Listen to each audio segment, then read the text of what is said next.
വിവാദത്തിലായ വ്യായാമ സംഘടനയായ MEC7 നടത്തുന്നത് ഇസ്ലാമിക വിരുദ്ധ പ്രവർത്തനമെന്ന് സുന്നി മുസ്ലിം നേതാവ് കാന്തപുരം AP അബൂബക്കർ മുസ്ലിയാർ കഴിഞ്ഞ ദിവസം സംഘടനാ യോഗത്തിൽ നടത്തിയ വിമർശനത്തിന് പിന്നാലെയാണിത്. വ്യായാമം എന്ന പേരിൽ ഇസ്ലാം വിരുദ്ധ കാര്യങ്ങൾക്ക് അവസരം ഒരുക്കി കൊടുക്കുന്നു എന്നതാണ് വിമർശനം. സ്ത്രീകൾ ശരീരം തുറന്നു കാണിച്ച് അന്യപുരുഷനുമായി വ്യായാമത്തിൽ ഏർപ്പെടുന്നുവെന്നും കാന്തപുരം വിമർശിച്ചു. ഹറാമായ വഴിയിലേക്ക് ചെറുപ്പക്കാരെ തിരിച്ചുവിടുകയാണ് MEC7. വ്യായാമം എന്ന പേരിൽ എല്ലാ ഗ്രാമങ്ങളിലും ടൗണുകളിലും സദസ്സൊരുക്കുന്നു.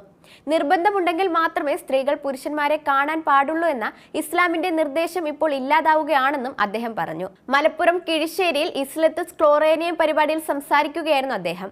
അന്യപുരുഷന്മാരുടെ മുന്നിലും പുരുഷന്മാരുമായി ഇടകലർന്ന് സ്ത്രീകൾ വ്യായാമം ചെയ്യുന്നത് അനുവദനീയമല്ല എന്നും കാന്തപുരം വിഭാഗം സമസ്ത മുഷാവറ നേരത്തെ പ്രഖ്യാപിച്ചിരുന്നു. നിലപാട് ആവർത്തിക്കുകയാണ് സമസ്ത AP വിഭാഗം.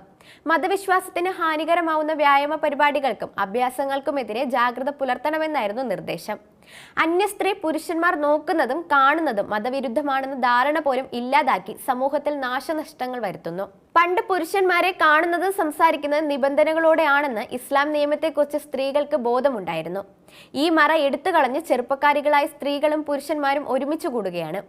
ഇതിനൊരു പ്രശ്നവുമില്ലെന്നാണ് ഇപ്പോൾ പഠിപ്പിക്കുന്നത്. ഇത് ലോകത്ത് നാശമുണ്ടാക്കുന്നു. MEC7 പിന്നിൽ ജമാഅത്തെ ഇസ്ലാമിയാണെന്ന് നേരത്തെ AP വിഭാഗം സംസ്ഥാന സെക്രട്ടറി പേരോട് അബ്ദുറഹ്മാൻ സഖാഫി പറഞ്ഞിരുന്നു.